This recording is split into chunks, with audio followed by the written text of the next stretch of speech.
us and the audience a little bit about your last month, Sami? Yeah, of course, now when the team is based in Sharjah, all the team staff was there. Of course, Formula One stuff, we sent it already the first race to Saudi Arabia, what was unfortunately cancelled.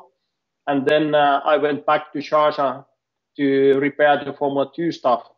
And we just shipped that in a few weeks ago back to Europe from Sharjah. So it was a little bit delayed, the program with the Formula 2 boat. So then I was stuck there because they closed the airport.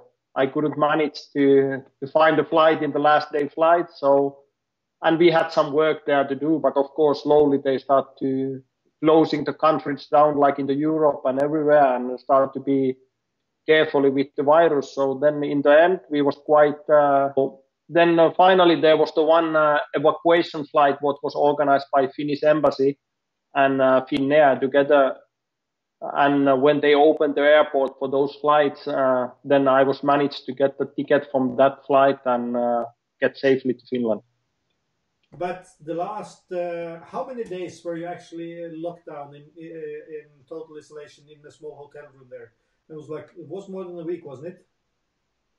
Yeah, it was the week, but still in that moment in Sharjah was not completely locked down.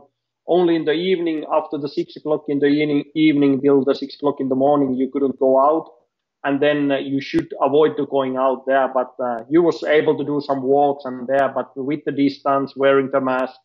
And they was checking, every supermarket was measuring the temperature. You need to wear the gloves and the mask. So they take good care and they do really good job there in the Emirates. I need to be proud what they're doing and how seriously they was taking this COVID virus in the beginning.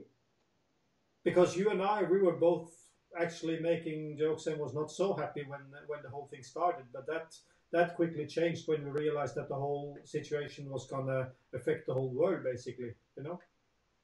Yeah, it was okay. It was not really the joke, but of course we had the big question mark how serious it will be. But I think everybody was very surprised how bad it came in the end. Everybody was saying that it was strong flu and people will die for it, but mostly for old ones. And there was the virus every year around the world with the flu, what is strong, and some people is dying for that. So it was not so bad in then, but unfortunately it went very strong, and I think it's very bad thing and putting the whole world in the upside down now. A lot of people has been getting sick. Maybe I have been sick, and who knows, because you can be also carrying the virus without any feelings or anything. So I follow all the instructions, of course, and the rules what they are making for it, and it was highly recommended, not forced to do it, but it was said that you should do it and you should follow that. And I did this for not only for me, but also for my family, my friends, for everybody, because it would be difficult to me to live with that information. If my friend would visit to me and come to say hello to me, I would give them the virus and then they would be maybe in the bad condition or even die for it. So how I could live for the future with that information. So of course, after I have been following instruction and doing my best, if something will happen later on, at least I tried to follow and do my best. So I feel it's everybody should do it and follow instruction what the governments and the countries and the more clever people who know how the virus is it's making for us, and follow those and try to stop the virus. It's same from Emirates, how serious they was taking there. They started cleaning the street and everything. And for me, it was first thing when I saw those things happening there, you was thinking that maybe they are a little bit overreacting, but absolutely not.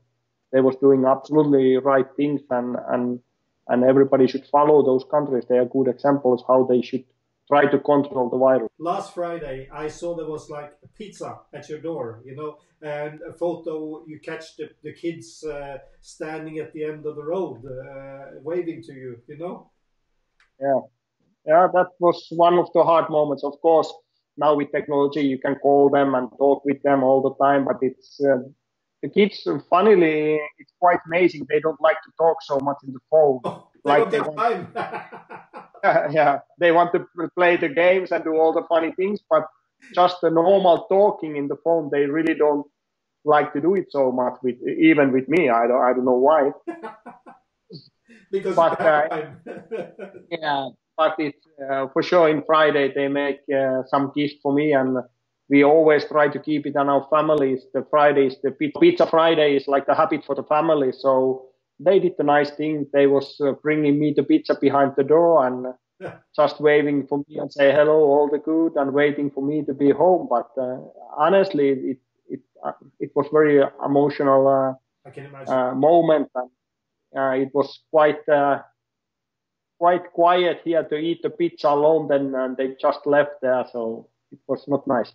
Actually, in Wednesday morning or Tuesday night, I could come. Then I have been done that 14 hours. So let's see if she will pick me up on Tuesday evening or just on Wednesday morning. So we will see.